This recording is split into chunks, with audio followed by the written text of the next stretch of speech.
The reason why I'm making this series of videos is because, for one, my son might be watching.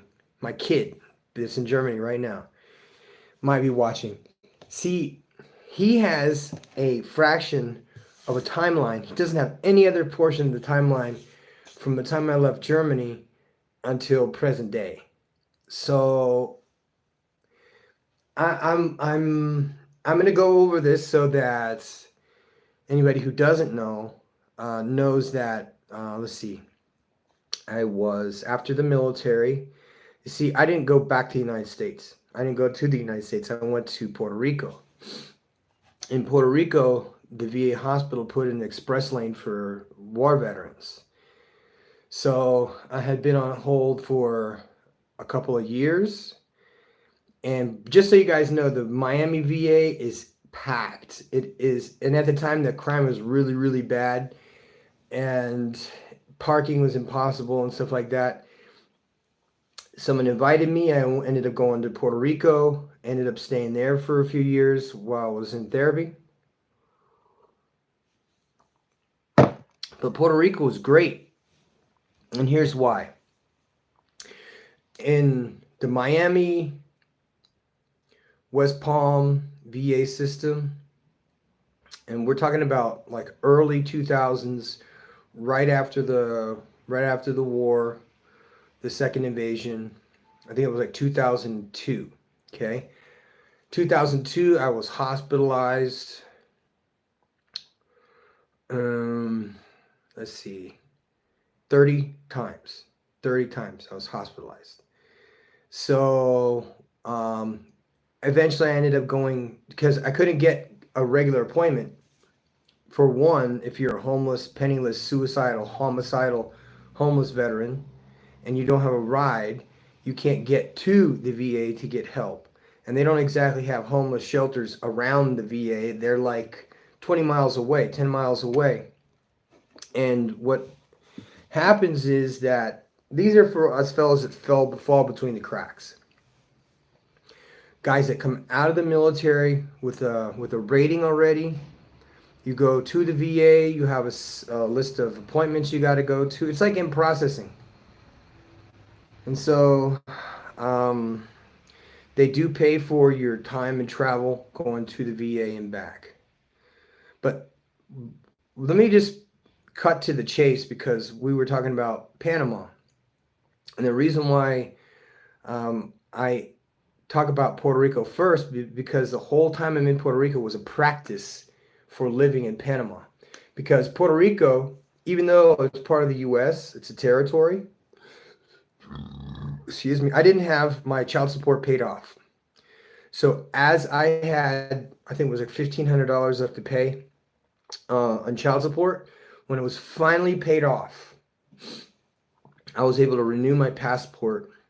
And I already had planned to go to Costa Rica, to go surfing, and to go to Nicaragua, to San Juan del Sur, and to go to Managua, and to go to Bluefields. And these are all places in Nicaragua that are English speaking. So if you want to go, especially you guys that like melanated girls, the prettiest girls you ever seen in your life are in Nicaragua. They're taller. Dude, they look, their bodies are so perfect if they're not too fat, because if they have kids, they immediately boom, you know what I'm saying? But when you meet them when they're young, they have just like mango titties. I mean, just perfect bodies. They have no body fat in their stomach because they walk everywhere. They don't have cars. So they're very beautiful. Their skin is like the color of, if you've ever seen, let's see, pecans, like the color of a pecan. That's what color the girls in Nicaragua are. They're not black or blackity black, and they're not like you would think would be a mixed person that had a really white mama. You wouldn't say that at all. You would say you would not confuse them with a Dominican. Dominicans are more, Dominicans and the North Colombians are more like cinnamon color. Okay, and I'm talking about melanated girls. If you want a blonde haired, blue eyed, green eyed white girl You can find them everywhere in Nicaragua. You go to the richer areas of Nicaragua or the richer areas of Panama, which is Panama City, and you're going to find that the white, blonde haired, blue eyed Panamanians are the ones with the money. If you go to the Dominican, and just outside of Santo Domingo is a really, really raunchy place. It's called Boca Chica, and that's where the beach is. Okay, now if you go to the beach in the Dominican, you're gonna be expected to have food when you go to the beach. So when you go to the beach in Dominican, give you a pro tip here, is to bring spaghetti with mayonnaise and ham chunks in it. That's what people in the Dominican eat at the beach. And only someone who's been to the Dominican and lived in the Dominican can understand why that is. Okay, and everybody eats together. You don't eat the tourist food. Tourists basically they have these big, they call them charolas, big old trays full of lobster and fried shrimp and fish and whatever you could possibly eat, and they carry them on these big trays stacked super super high, and it has shrimp going all the way around. They're absolutely delicious. But they're real expensive. You're talking about like $3 a shrimp. So don't fall for the tourist trap shit. You want spaghetti to bring with you to the beach. Okay, now back to Puerto Rico. But you guys I haven't even scratched the surface yet, because while I'm in Puerto Rico, I go to the Virgin Islands. While I'm in the Virgin Islands, I get dengue fever.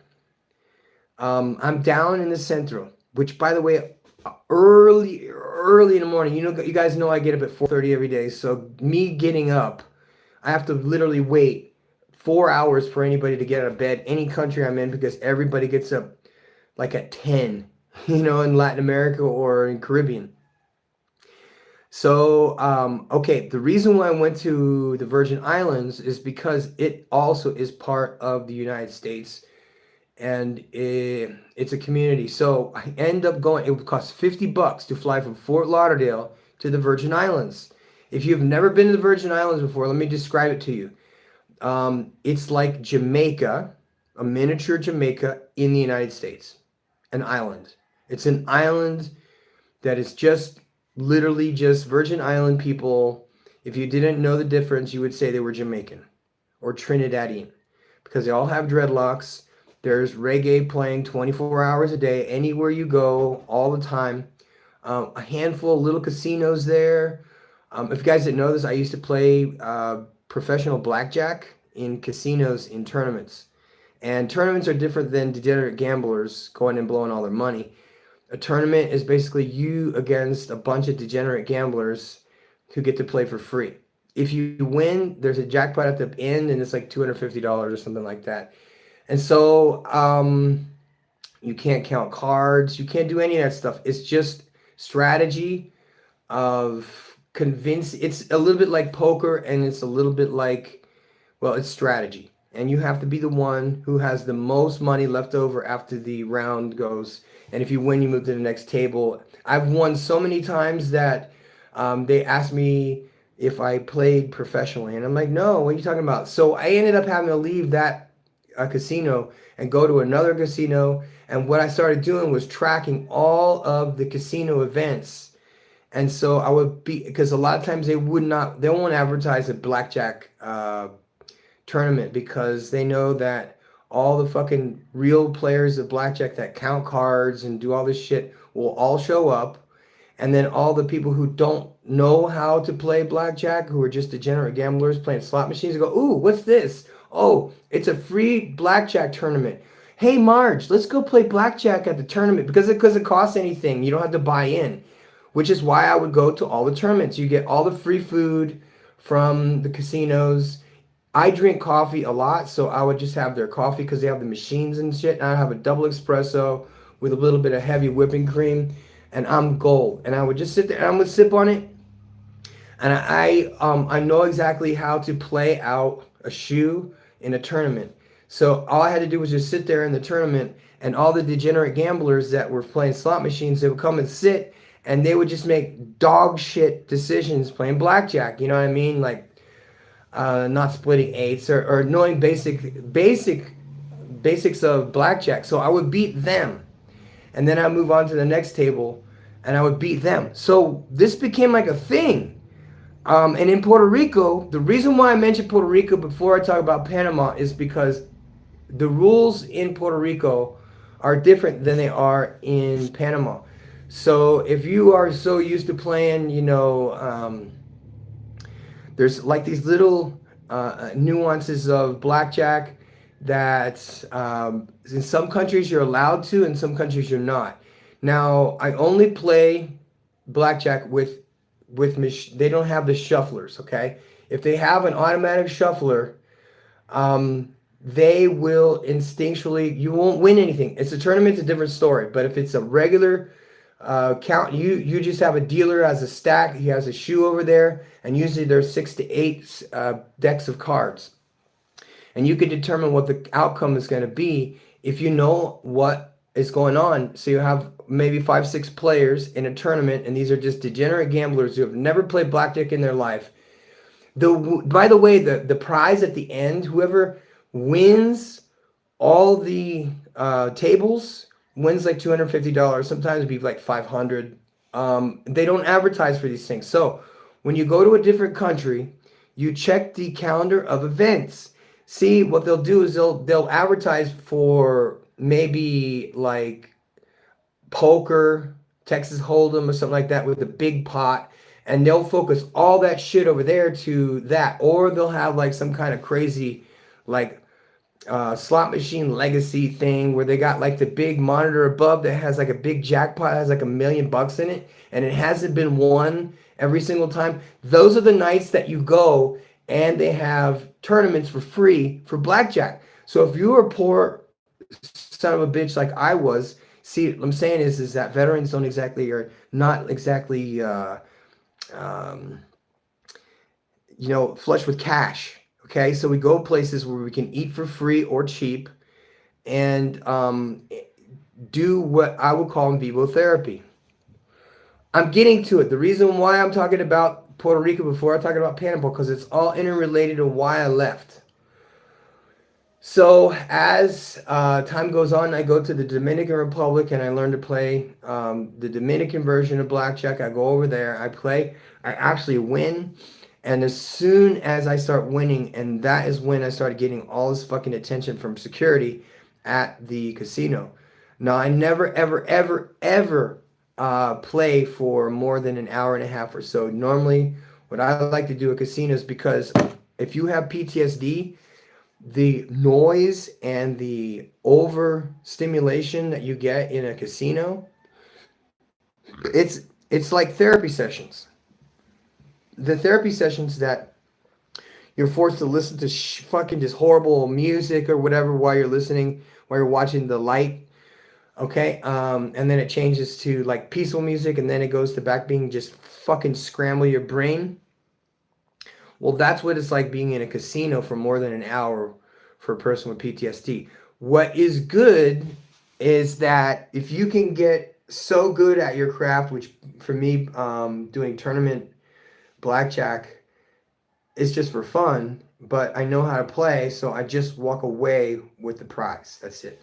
If you can do that and just be calm, and that's why I do this stuff, is because if I can be calm in a really, really like overstimulation, like maximum overstimulation inside of a casino, because there's music going on, there's all kinds of people talking, there's ding ding ding ding, the machines are going off, and you have to make these strategy decisions while you're playing. And meanwhile, they're trying to pump you full of drinks. They're trying to pump you full of alcohol. I haven't drank in 21 years. I don't plan on anytime soon, because it just slows you down. Or you make dumb decisions based on emotions, because if you lose, some of you guys that are emotional will double down. That's why I tell people that, okay, the worst and the best customers for a casino is the product of a single mother home, because when they lose at gambling, just like anything else, when it comes to sex or it comes to money or it comes to business, they double down because they emotionally feel like they can win this back, which essentially is ignorant. Okay, so logic will dictate to you that is not throw down all your money and make one big, roulette move, but instead you plan your steps in advance. So why did it take me so long to get to Panama? Well, for one, um, as I was paying off my child support, I didn't realize that they charge you interest and fees on top of your child support if you're behind, which in my case I was behind.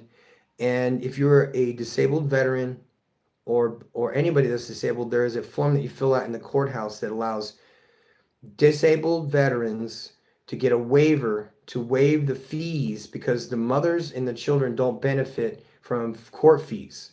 So if you're a veteran and at any percentage rate, you fill out this form and you can have all of your late fees for child support waived. And that will, by the way, you could still get your passport and renew your passport even though these court fees are due. But I'm not one to keep shit laying around. And I said I would pay off all my child support, which I did to the letter and prior to my kid's 18th birthday. So I paid it off in advance, which was a goal for me because I didn't want to not only not owe anything, and see the state of Florida will try and fuck you, and they will not credit you in a timely manner, and they'll say that you owe them interest when you don't. So these are all the red tape bullshit that the court systems force you to do. So if you can't get your passport because of back child support, you take your ass to the Virgin Islands, which is where I got dengue fever, and you can work there. You can get a post office box. It's all US dollars, so there's no reason why you can't go there. It's not for me. Okay, the island life and being lazy and smoking weed and listening to reggae is not my speed. It is a small town type of style, like island style, and you probably do well there. But like I said, the Virgin Islands is the fucking Wild West, and it's not a good place if you're a white person because there is a huge, huge, vast difference in status in the Virgin Islands. The blacks stay on the black side of the island and the whites stay on the white side of the island. And when they're together, it's a boss employee attitude towards each other. Which is why I don't like it, because it almost feels a little bit like South Africa, a little bit, where people just talk down to people for no reason, and then the people they're talked down to just look at them with their eyes rolled like, I don't give a shit what you say. You walk into a store. By the way, I was down there buying a watch, and they had a watch that had the dial on the watch had like a piece of the moon on it, and it was like $35,000. Now I'm not there to buy that. I was there to look at that and the other watches that they had there. By the way, the Virgin Islands is it's a tax-free place. So if you're there to buy a $30,000 watch, you're gonna pay a whole lot less in taxes. Zero taxes, by the way. So anyway, it's like a duty-free place. And as you walk in, the shop owners rolls their eyes at you, because they think you're with the cruise ship. Because people take a cruise ship out of Fort Lauderdale or Miami, and it goes to Puerto Rico, goes to Dominican, it goes to the Virgin Islands, and it goes there, and then people shop at the duty free, and then eat their bullshit fried food, and then get back on the boat, and then go back. Which, by the way, if you want to be sort of like if a trial run, and the reason why I'm saying this is because you're going to have to do all this bullshit before you can actually move away permanently. And the reason why it's important that you get your feet wet somewhere outside of your zip code so you can learn to live outside your comfort zone, because if you don't, you're going to get anxiety and you're going to get like cabin fever and you'll be stuck inside your hotel and you're not going to know what to do, and you're going to want to turn around and go home, which happens to a lot of people. And if it's another language, holy shit, you don't even know what you're up against. For one, I say go to the Dominican, go to the Virgin Islands, go to Puerto Rico. Puerto Rico and the Virgin Islands are part of the U.S. There's US dollars, so you don't have to worry about money conversion. You also don't have to worry about too much about the language barrier, except for Puerto Rico. Puerto Rico, only 10% of the whole population speaks English. However, If you're a veteran and you're just going to the VA hospital because you need treatment fast, that's the place to go. Because, like I said, they put an express lane for combat veterans. And there's 100,000 veterans on the island, so you're not alone. And there's an army base there. So that's huge. They have a PX, the whole 9 yards. And you can go to the PX if you have your ID. And if you don't have an ID, you can go there and get one. You just have the DD-214, you're good to go. So as I'm learning Spanish, terrible Puerto Rican Spanish, so that I can relearn Spanish when I go to Panama. So I'm so excited as I'm driving around in my minivan in Puerto Rico on my way to the doctors. I hear a song on the radio. It's by Van Halen. It's called Panama, and Panama came on the radio, and I was like, "That's a sign. I need to go to Panama." So a lot of my friends that were in Puerto Rico were sorry to see me go, but I had to move on because now I have this brand new passport that has just an average number of pages in it. By the way, I recommend getting to 52 pages because I ended up taking a lot of buses to different countries. And every time you pass into the country, you get a stamp. And when you pass out of the country, you get a stamp. And that will burn up all your pages in your passport. So you definitely need to get a 52-page passport. Anyway, I ended up going to... so excited. I went to the Dominican Republic. By the way, at this point, I'm jacked. I'm ready to go. I am in cock diesel form. I go to Panama. I go to the Dominican and make plans to come back to the Dominican after I go to Panama because it's a short hop flight right there directly from right in Panama to Mexico. Sorry, not Mexico, but to Puerto Rico or to the Dominican. You do got to go through Fort Lauderdale to go to Puerto Rico. So and it's a cheap flight. It's like an hour, big deal. So I get on the plane in Puerto Rico. I fly to Panama. By the way, I made the biggest mistake that all of you guys make is that you meet girls online before you go there and you get into this lovey-dovey situation. You don't realize is that the girl that you met online is probably in a country, if you rated girls from 1 to 10, she might to you look like a fucking 10 in the US. But you go down there, you realize, holy shit, all the women are fine as fuck down here. Why in the hell am I with this girl who met me at the fucking airport? That's where you want to make your right decisions because a lot of these girls want to be in a committed relationship and eventually find someone to marry and have kids with and stay married to. So I go down to Panama and I meet a girl in advance, like all of us dummies do, who was a cutie pie, just adorable. But what I didn't know is that the whole time she'd been talking to me, she'd been using Google Translate. Now, I'm an idiot because I didn't know about Google Translate back then. I was going the old school method, using a Spanish to English dictionary and learning basic words. And plus, when I go to Puerto Rico, I end up going to living in a place that's owned by twin brothers named Rudy and Jimmy, and they both look like WWE wrestlers. And they spoke perfect English because they both worked for the New York City School Board for 20 years or whatever. It's teachers and stuff, or in Virginia. They end up retiring, going back to Puerto Rico, where they buy this lot of land and then they build this building, and I live in the building and it's completely empty and it's on the beach. And I'm like, holy shit, this is a good place for veterans to come here and get therapy at the VA hospital because it's an hour drive to the VA hospital, and that's not because it's so far away, it's because of the fucking traffic in Puerto Rico. So if you're faint of heart, don't bother. You're gonna have to live in San Juan, Puerto Rico. You're gonna have to take taxis everywhere if you're afraid to drive, because if you have not driven in places like Kuwait, South Korea, Seoul, Saudi Arabia, and Riyadh perhaps, or Bahrain, you would not know how to fucking survive in Puerto Rico driving. Forget it. You're better off taking taxis or Uber everywhere. But I was an hour or so away living in Dorado Beach, and I was fine. My rent for my place in Puerto Rico was $500 US a month, And I was obligated to go to 2 days of therapy at the VA hospital a week.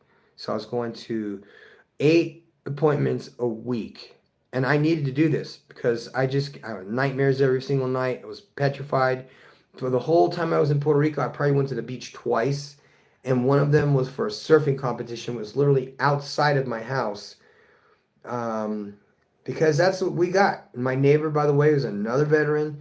He had cirrhosis of the liver. His stomach was like this far out because he and I both, but he was given tons of pills, just shit tons of medication, and he was drinking a pint or no, a whole fifth of whiskey on top of his medicine, and he had cirrhosis of the liver, and he was suicidal. So I'm ended up having to take this guy to the fucking emergency room at the VA hospital all the time. Literally more times than I got to go to the VA twice a week. This guy's going to the VA hospital emergency room, and I'm like there for like fucking hours and shit.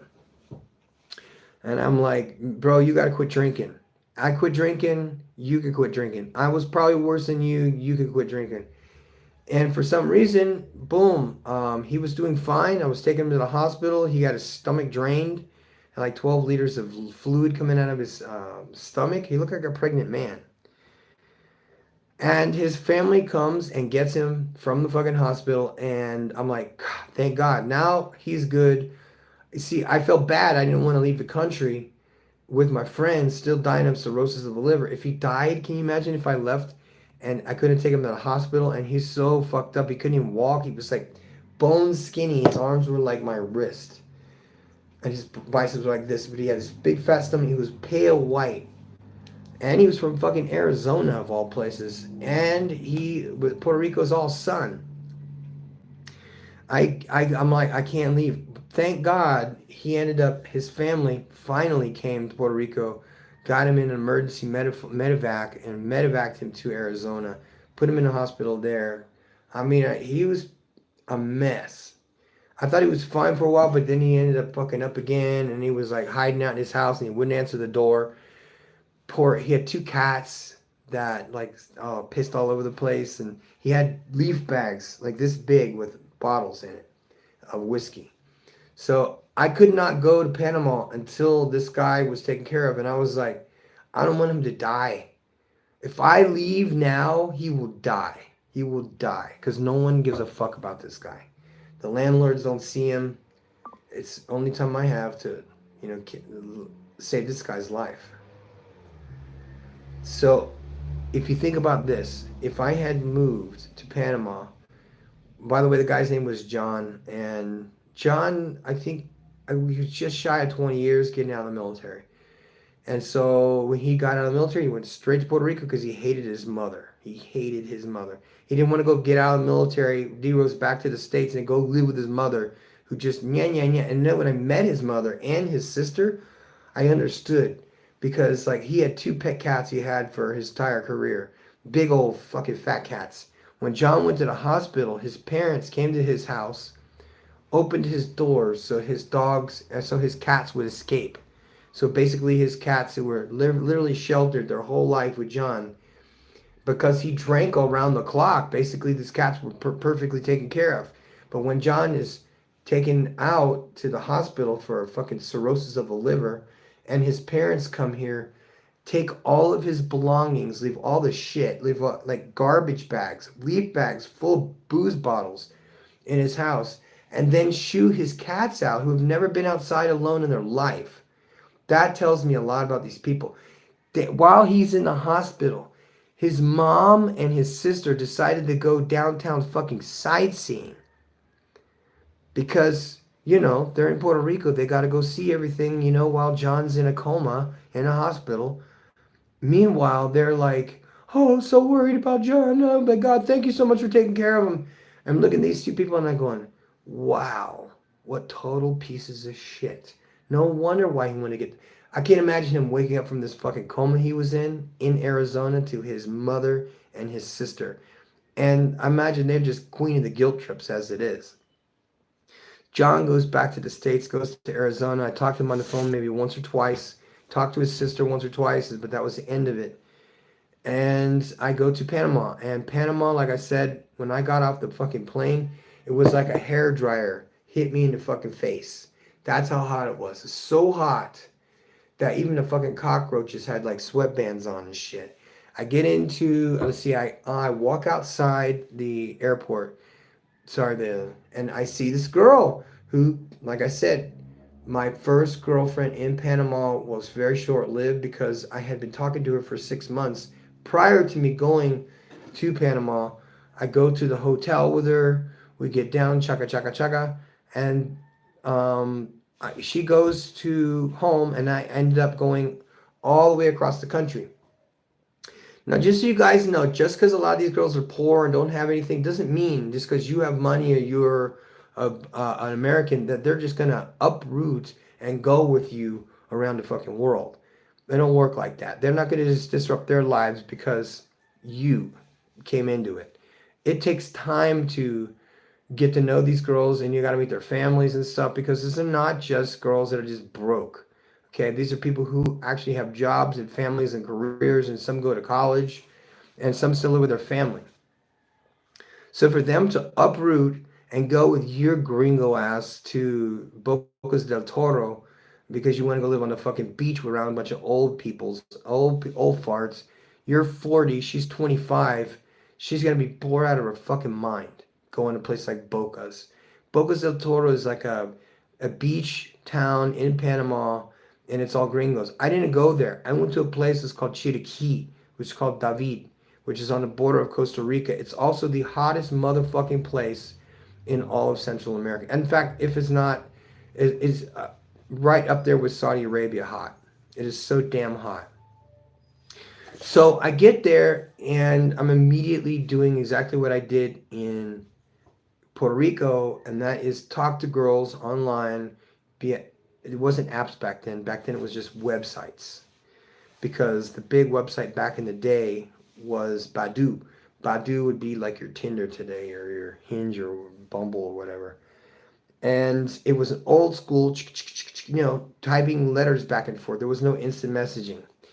And if you did get their phone number, you got to realize that you didn't have WhatsApp back then. So when we finally got WhatsApp, that was when things started really kicking off for me. Because when I got to Panama, I only know that one girl. I didn't know anybody. So I ended up moving 8 hours away to the Pacific coast, on the coast of on the Pacific Ocean, in Chiriquí, which, by the way, was another hour away from the beach. But the beaches were weird because it would be like ankle deep, and you go about 50 feet, and it would drop about 100 feet, and you had people die all the time, drowning. So the beach also, by the way, it was black, like volcanic sand, and it looked dirty, but it wasn't dirty. It looked like black dirt. And you put it all over you and scrub yourself and whatever, and it just looked like dirt. But it's volcanic sand, and you just rinse it off. But it's black, so it's weird. So I end up in a compound, basically. It's like a small housing area. It's all owned by Canadians, because in Panama, the gringos there are Canadians. The place where I was, there were 10,000 gringo Canadians up in the mountains in this place called Boquete. And Boquete was cold all year round. Panama's hot as a motherfucker. And where I live was hot as hell. It was like I had 30 degrees, like 100 fucking degrees every single day. And they would turn the water off all the time because there's a water shortage. But you could go up to Boquete for the day, and it would cost like $20 US because you use the dollars in Panama.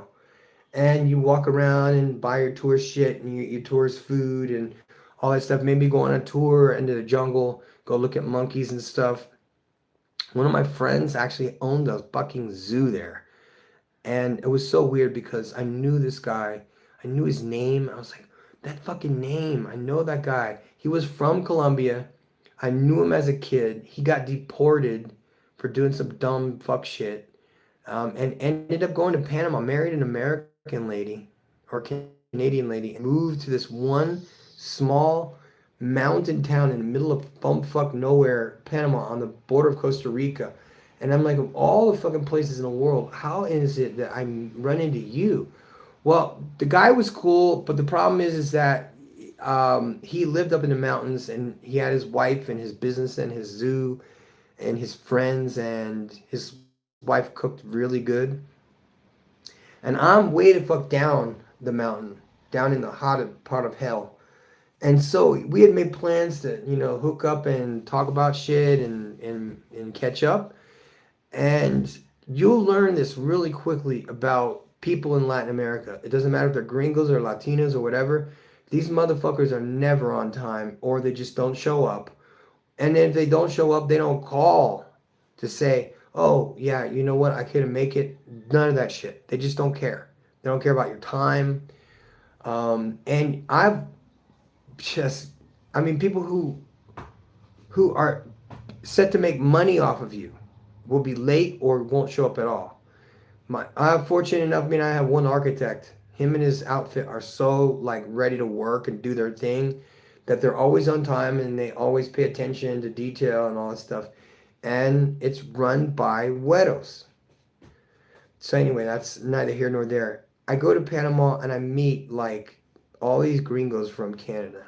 Half of them have mental problems. Half of them are broke as shit. Some of them are living on Social Security, which is like $1,200 a month or $1,300 a month.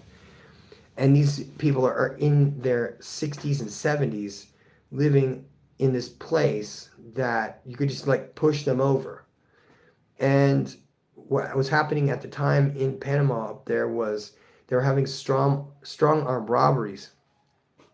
If you are a foreigner living in Boquete, normally it's a safe place. You don't have no crime whatsoever. The police take care of you. All you hear are monkeys at night.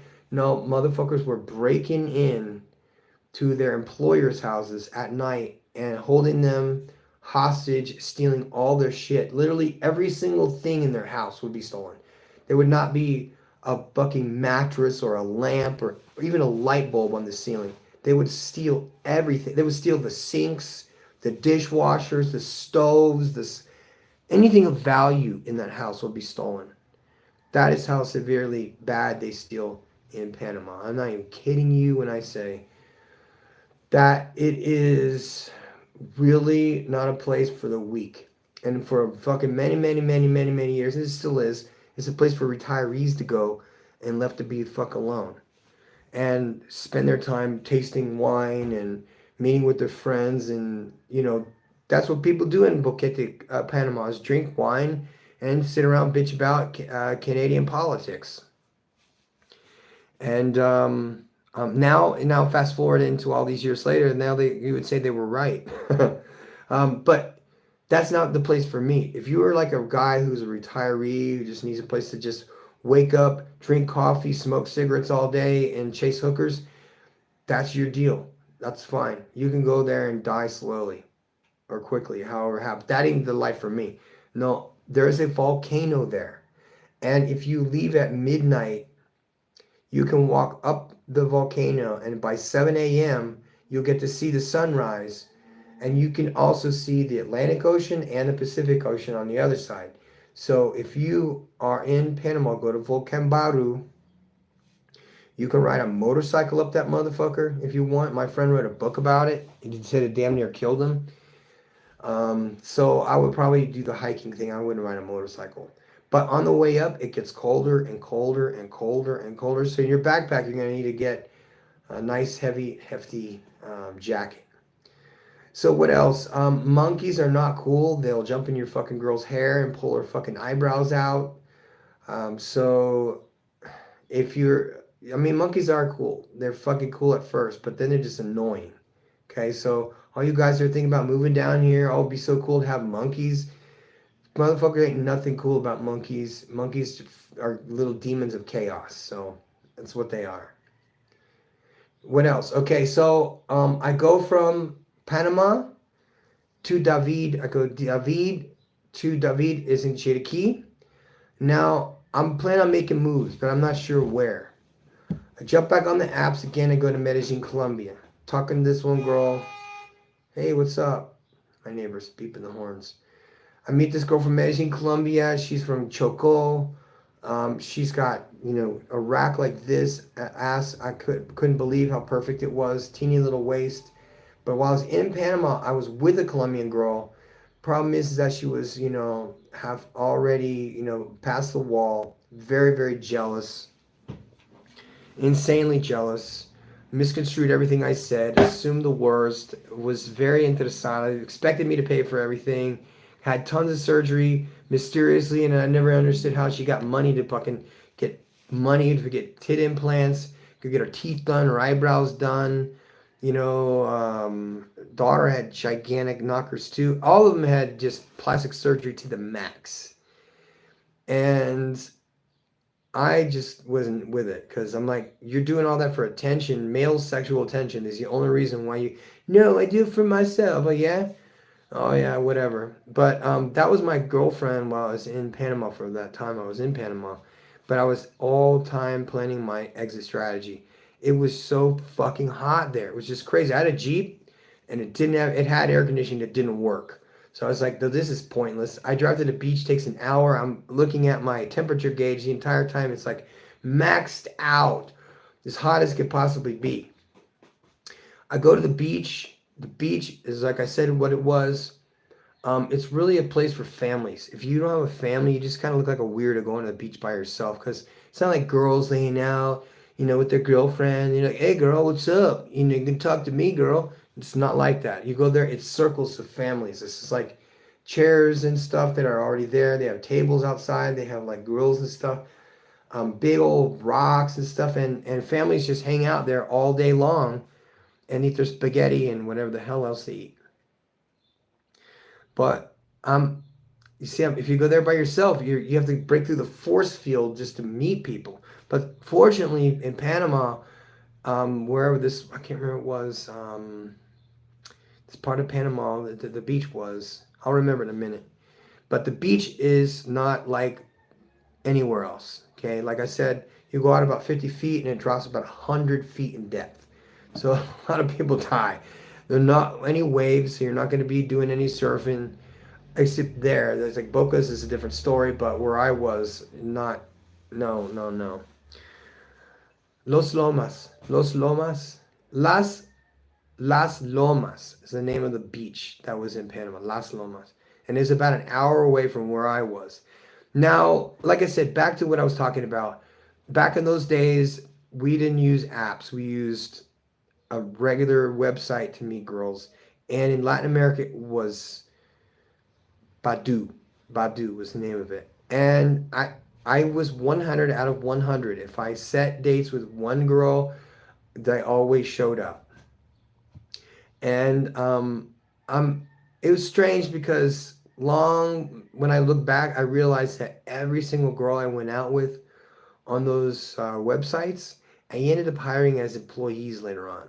Great employees, by the way. Just, just good looking girls, and it's not going to do shit with them. So friend zone them and make them employees. So I have pretty girls all around me in my foundation because they were just there to do their thing.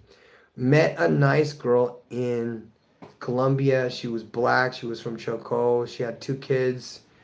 I ended up meeting her in person at the airport. I went to the wrong fucking airport first because I don't know. There's 2 airports in Colombia, in Medellin, and as I'm getting off this one airport, she wasn't there. I'm talking to her on the phone. Where are you at? I'm here. I'm just outside. Then I realize I'm at the wrong damn airport. So she takes a cab from the wrong airport, the right airport that I was supposed to go to the wrong airport where I was at, and it was this whole embrace, and I was like, oh my God, she's better looking in person. And she turned out to be a whole lot nicer too. And so if you guys don't know already that Colombians are really nice people. They're just sweet as could be. Just a darling, nice people to be around. And they're always inviting. And I went during Christmas. So Medellin is decorated up with all the Christmas lights. It's very, very beautiful. Christmas time is especially good in Colombia because people are dressed up really nice. And people are going out on first dates and stuff. And they're buying everybody's stuff. And it's not like the States. It's all obsessed with fucking possessions and everything. There, it's more like who can have the prettiest hair. who can be as the prettiest teeth, smile, because when you go there, you're surprised at how smiley people are. It's like Thailand, the land of smiles. When you go to Medellin, Colombia, people's teeth are so nice. They're like, hello. And they're always so sweet. They always want to know where you're from. What are you doing here? What do you think of Colombia? Isn't it pretty during Christmas? So they're very, very happy to put their best foot forward and show you all these nice things. So there are a lot of factors going into why I left Panama. The heat was probably the number one problem. I was definitely a womanizer, and I lived in a small town. So once you have kind of established yourself as the alpha dog on top, problem is you can't keep that up for long. Eventually, you're going to get some haters. So I did have a guy come up to me, which, by the way, I give seminars. I would go around volunteer and give seminars in the colleges. So I'm going around in these international medical schools that have a lot of people from like Australia and New Zealand and Canada and everything else. And we end up, and I'm giving classes all over the country, all over the world at this point. And this is just the basic stuff. So I'm meeting all these people and I'm going all these places. So I'm getting a mix of learning the laws, learning how people are. And this guy comes up to me and he in a car. Very odd to have a young guy in Panama with a car. Most Panamanian kids don't have cars. Throws his door open, his passenger said, "Get in." And I'm like, "What the fuck are you doing? I ain't getting in with you." And he gets out and he has like a packet, like a fanny pack, and I think he had a gun in it. And he's like, "Yo, you've been talking to whatever her name was." I was like, "Whoa, hang on a minute, man." I was like, "Who are you talking about?" He goes, "My girlfriend has been talking to you for the past week." I go, "Who? What's her name? I don't know who you're talking about." And he's like, "This girl." I'm like, "That girl? Dude, that girl takes orders at the pharmacy. I'm showing them how to do injections in the pharmacy, okay, for vaccines. You should go, man, absolutely. You definitely should go. Panama City, if you don't know where to go, I'll tell you, okay? Now mind you, I'm in a very remote part of Panama. I'm on the Pacific coast, on the border of Costa Rica. I'm going around to all the pharmacies giving injection classes on how to do the vaccines for yellow fever. Because if there was a yellow fever spike, they go to the pharmacy and they have to get injections at the pharmacies because that's how they do it. So this guy assumed that I'm talking to his girlfriend. The girl was like 19 years old. I think I was like 40 at the time or something like that. And I'm like, "Who? I don't know what you're talking about." First of all, I don't fucking know any girls here at all. I'm not talking to any girls. I ignore all of them. If they want to talk to me, they come up and talk to me. Okay, so if your girl's talking to fucking me, first of all, I got my phone here and I don't have no chicks' phone numbers in Panama, period. That was a lie because I was running through them when I got to Panama. Basically the first day till I think 450 days later when I finally went to Colombia, I did not have a sexless day probably the entire years I was there. If you can't get a girl in Panama, that means you can't hold your fucking dick. It is so easy to get girls in Panama, and I'm not talking about hookers and paying for pros. I'm talking about literally the prettiest girl that you see with your two eyes. You can go up to them and say the two magic fucking words, and you'll get to know them immediately. The first magic word you're going to need to know is hola. Just go up to them and say hi. That's how easy it is to meet girls in Panama. Of course, look at me. I'm the blonde-haired, blue-eyed guy from Germany and just happens to be retired military from the U.S. So I have the two big advantages is that one, they respect the color of your skin in Panama. They can be black as night there. If you are the shade lighter than them, you are a status higher than them. That's how they look at it. If you go there and dress with a white polo shirt, I do not know why. Wear white polo shirts. That is the key to everything. If people meat mug you or look at you sideways in Panama, all you have to do is lift your thumb up in a thumbs up position like this. This conquers all. This goes above any mean mugging. Anybody who wants to look at you fucking sideways, you give them the thumbs up and you wait for them to return the thumbs up. And that is how you get out of any probability of trouble in Panama or Colombia for that matter. Panama is almost a mirror image to the good gestures part of Colombia without all the dangers of Colombia. For example, if you're in Panama City and you want to meet Colombian girls, Venezuelan girls, Nicaraguan girls, Costa Rican girls, or any of those flavors of girls, you will find them every single day, 24 hours a day, 7 days a week, 365 days a year, at a place called Habanero's Cigar Bar. Habanero's Cigar Bar is basically a bar where you go to meet girls. That's one place. Then there is the hotel, the Marriott. If you go to the Marriott Hotel, which, by the way, they have different names for the hotels. The big chains have names. That doesn't mean that you punch in, okay, I'm going to go to the... No. The names, where you register one place and where you stay, the name is another. And there's only one hotel to go to that has a casino. It is full of hundreds of prostitutes from Colombia, from Venezuela, especially now Venezuela. All the migrants, all the men went to the United States, all the women went to fucking Panama. That is a fact, you guys. So now, when I left Panama, there were 3 million Venezuelans that had left the crisis in Venezuela, came to Panama to make them US dollars the old-fashioned way, pump and dump. And that's what they did. They came to Panama to make money off of the money from the canal. The people who work at the Panama Canal make the most money. So if you guys are going to sit there and bog on passport bros and getting prostitutes, guess who the number one customers of these prostitutes are? The locals. So the number one prostitute customers in Colombia, Nicaragua, you name it, are the locals. So any of y'all thinking that, oh, it's just the Americans with their US dollar, go fuck yourself. Let me tell you something.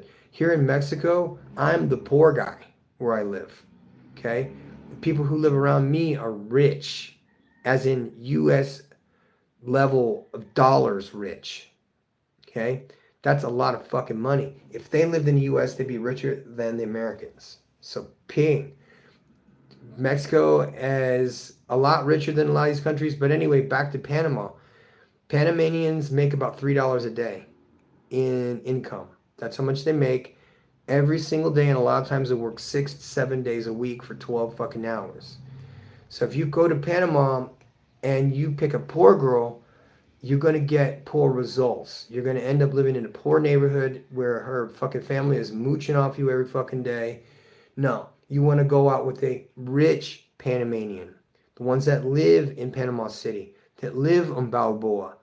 They are so many rich Panamanians that are lonely and are looking for a masculine guy that's going to, you know what I mean, go have lunch with them, go eat with them, and dick them down right. And that's what they want. They want a strong masculine man. So you go to Panama and you get down with a girl, you better give it to her good. You better believe a Panamanian dude is motherfucking doing motherfucking backflips for these girls, because they are not simps at all in Panama. They do not simp for women for shit. And that's a good thing. Not simping is good. The influence of simps comes from the fucking foreigners. Simps with all these romantic attitudes, pretending to be friends and all that shit. That whole friendship game is new level. But you got to be 50 moves ahead, because just like in the States, they all got their fake best friend, who's their fucking fuck boy, their side guy. Or they got their gay best friend, which is also their side guy. He's not gay. He's actually a regular dude, and he's pounding your woman. So there's that. You get the lower class girls, you're going to get the lower class quality. Only go out with wealthy Panamanians if you go out with anybody at all. Now, if you're going to rent, you only go where you're going to see other people renting. You don't go in a taxi to some fucking back alley somewhere in Panama looking for love in all the wrong places, because you'll end up getting robbed.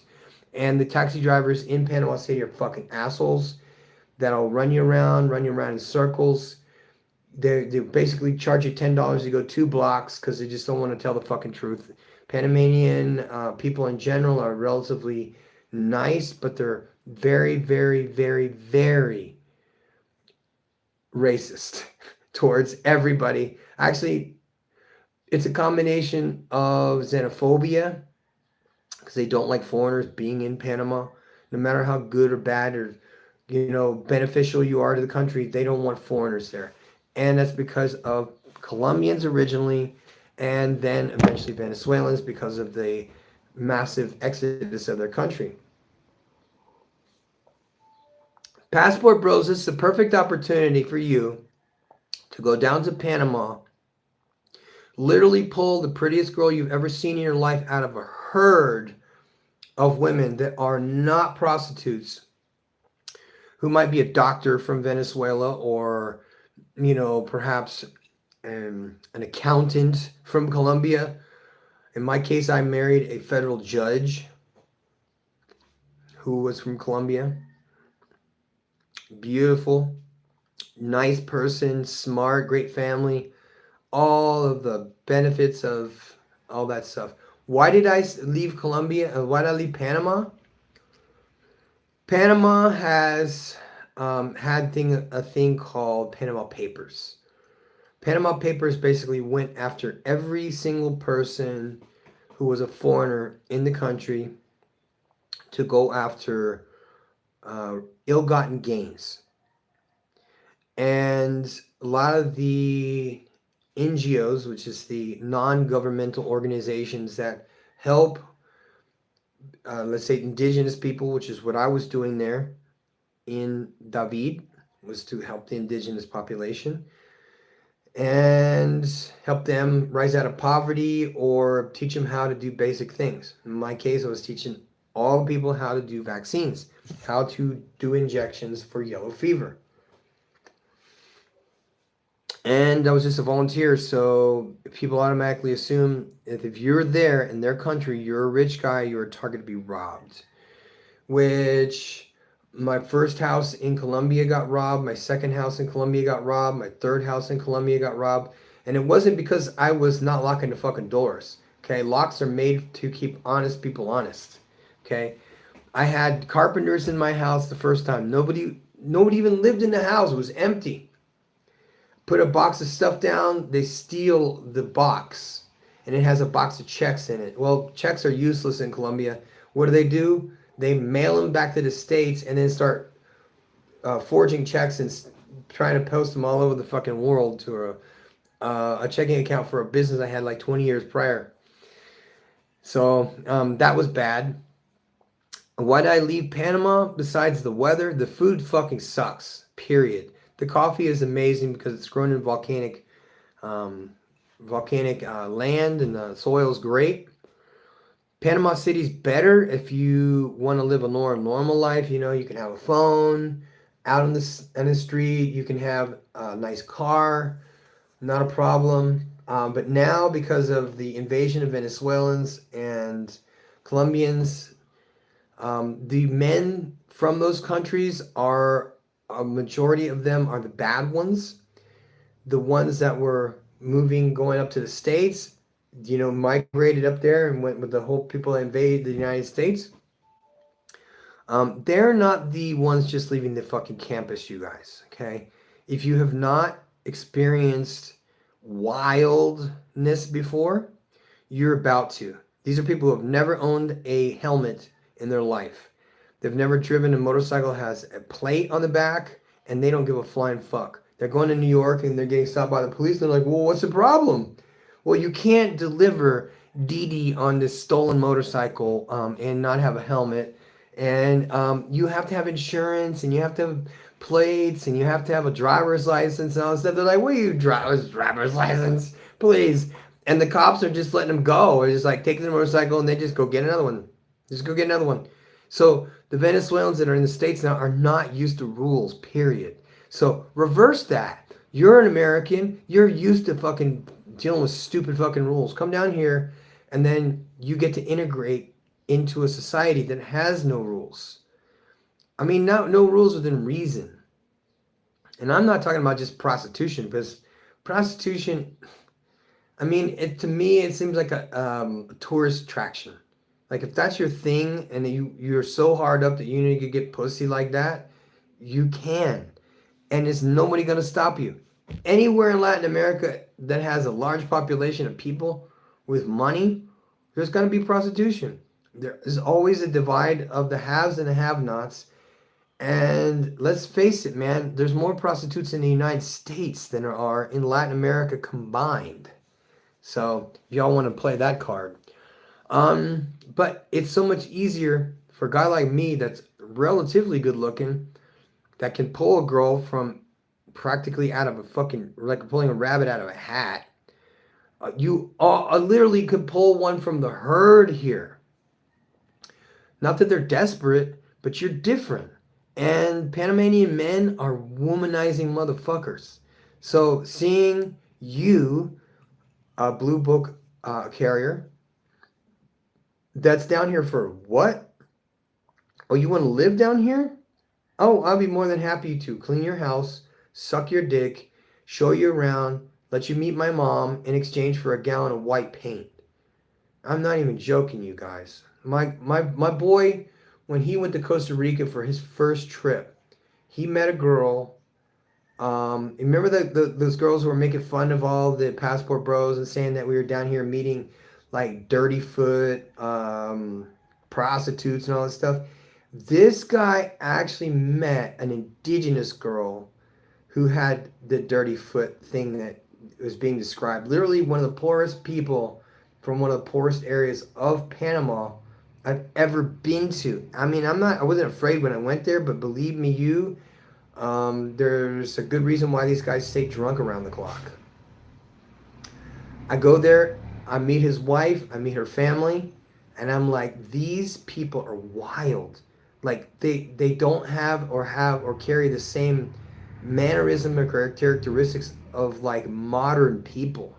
Like, have you ever heard the description of people from North Korea that when they escape and they go to another country, they don't even know how to live? They don't know like to how to open a can of food. They do not know how to open a can of food. So we're talking about people that are off the charts wild. Okay, wild people, not modern people whatsoever. He married like Pocahontas of the town he was in, and he opened up bars. He was a lawyer, by the way. He opened up bars and restaurants and like hardware stores and shit. And he was fine with that. He had two kids. He still has two kids with her. He's still married to her. But he's like, bro, I've been through all that. I went through that whole Panama City, getting all the hot girls, all the ones I wanted. And he goes, when it comes down to it, man, I would rather have the plain girl from the small town as opposed to having the girl that you know what I mean, and I gotta pay. He goes, I came in with the good intentions, because they're poor. I wanted to like help them and stuff. And they just took advantage of me because they see you as nothing more than as the fucking gringo. And by the way, my friend was from Puerto Rico, so he wasn't a gringo. He came here packing the language. He was already a lawyer. He already had his own money. He had a plan. So the high costs of fucking low living for him, he was able to buy up more property in this poor fucking town that he was in. Like he could buy a city block for the price of a fancy house in another part of Panama. But Panama is mysterious. Okay, Panama is ancient, guys. Ancient. It has artifacts there in the jungle that are still being uncovered with LiDAR. But Panama, period, if you are not in the rich area, if you're not around rich people, you're going to be kind of miserable. Be honest with you, even the Canadians that live up in Boquete, it's because they've had generations upon generations of Canadians there prior to them that have built up the infrastructure that you know how to handle things, how to hire people, how to keep the cost of living low without gentrifying it. They own the mountain. There are 10,000 Canadians up there in Boquete that grow their own wine, grow their own food, have a staff of people. Because realize, guys, if you are not spending all your money on skank hoes in the United States and buying them fucking purses and shit, you can hire an entire staff of people. I have an entire staff of people in all of my houses. I have a staff of people here, I have a staff of people over there, and I have a staff of people at the fucking ranch. And when I'm not at the ranch, 8 people live in my house. Works out great because I don't have to worry about my fucking house. Plus, I don't have like, you know, safes full of money and shit. I just got an old house with land. Over here, I got the old castle with land. I don't need to worry about anything. When are they going to burn it down? It's a 200-year-old castle, for God's sake. And the people who own the property with me take care of the property. So it's a win-win. Why would I leave this situation for something better? Well, why do we leave? It's hard for Passport Bros, period, to stay in one spot. I understand that because you want to feel like you're in tourist mode, but you're not a tourist anymore, and you need to think about your money. You want to think about how you spend your money and how you invest your money. I found out 2 very, very important things. Just like in the 80s when they were trying to sell like junk penny stocks and stuff like that and junk bonds, and they're doing the same thing in Mexico. They're giving away free, if not cheap, inexpensive credit. Expensive credit, what am I talking about? They gouge the shit out of you with credit here. But if you go to any bank, they have a 6, 8, 9, 10% return on investment for APIs, interest rates on savings accounts.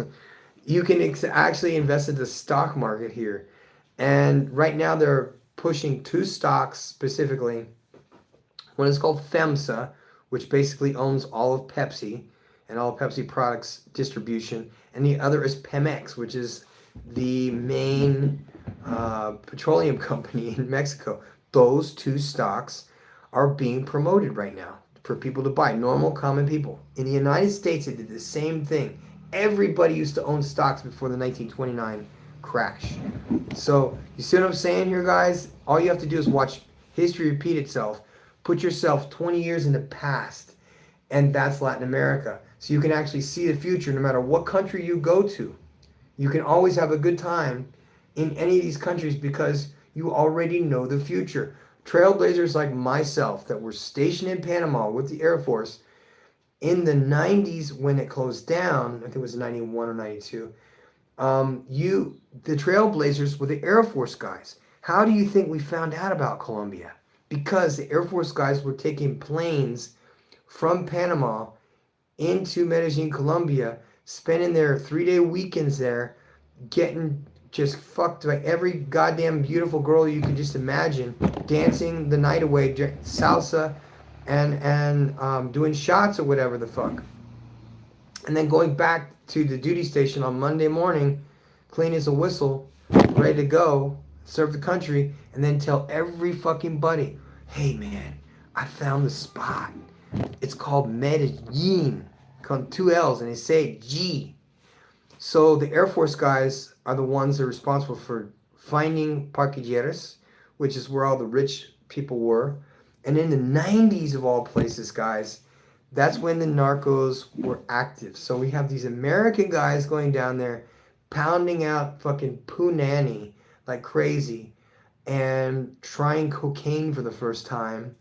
And then that leaks back up to the United States, and that's how we found out about Colombia. But this is the 80s, you guys. The 80s is when they were doing all that CIA ops shit. Nicaragua was part of it. Costa Rica was part of it. Panama was part of it. All the corrupt leaders in the whole part of Central America were part of it so that they could transport cocaine to the United States without any problems. And Bill Clinton was the president at the time, and he allowed those planes to come in and drop all that cocaine right down in fucking his fucking nose and let him get away with it. So why did I move to Panama to begin with? Well, Panama was the first country that I went to after I came back overseas from being overseas for all my career. Panama had the option for opening an NGO to help kids out. In my case, was to print 3D hands, prosthetic hands for kids, and I did that okay. And I taught lessons, and I taught people how to give injections, and damn near got killed.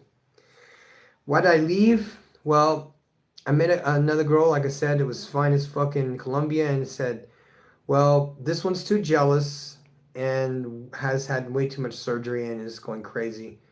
And that one over there is not jealous and is a church girl, and maybe I can marry her and have a good life down in Colombia. Anyway, that's my reasoning. So if you miss any part of the timeline besides me going to Nicaragua, me going to Costa Rica, me going to El Salvador, if you want to know anything about that, hey, just write it in the comments. I'm more than happy to help you guys out. I'm really happy to see you guys going to Panama. Enjoy your time. I'm the professor, and I'm out.